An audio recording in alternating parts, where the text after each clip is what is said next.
Hello, welcome back to my channel. നമുക്കിന്ന് ഇതേപോലെയുള്ള photo collage എങ്ങനെയാണ് എഡിറ്റ് ചെയ്യുന്നത് നോക്കാം.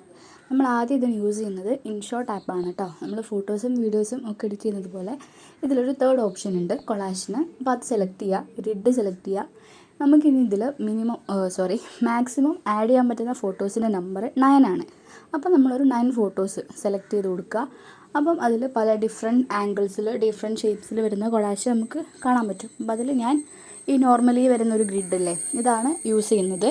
ഇനി അതേപോലെ തന്നെ ക്യാൻവാസ് മാറ്റി കൊടുത്താൽ നമുക്കിതിൻ്റെ സൈസും കൊളാഷിൻ്റെ സൈസും മാറ്റാൻ പറ്റും. ഞാനിപ്പോൾ ഇവിടെ കാണിക്കുന്നത് ഒരു 36 ഫോട്ടോസ് വെച്ചിട്ടുള്ള കൊളാഷാണ്. അപ്പോൾ അതിന് ഞാൻ ചെയ്യുന്നത് ആദ്യം ഇതേപോലെ 9 ഫോട്ടോസ് വെച്ചിട്ട് കൊളാഷ് ചെയ്യും.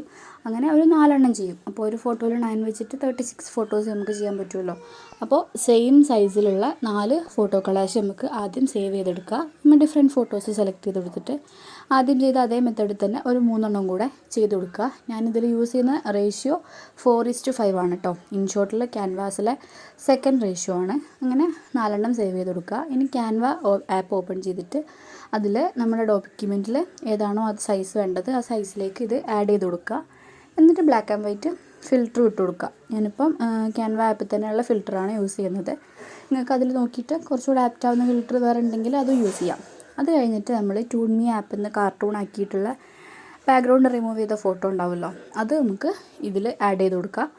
പിന്നെ ടെക്സ്റ്റ് കൊടുക്കുമ്പോൾ ഇതിൽ തന്നെ ക്യാൻവയിൽ തന്നെ ഇതേപോലെയുള്ള കുറേ ഓപ്ഷൻസ് ഉണ്ടാവും.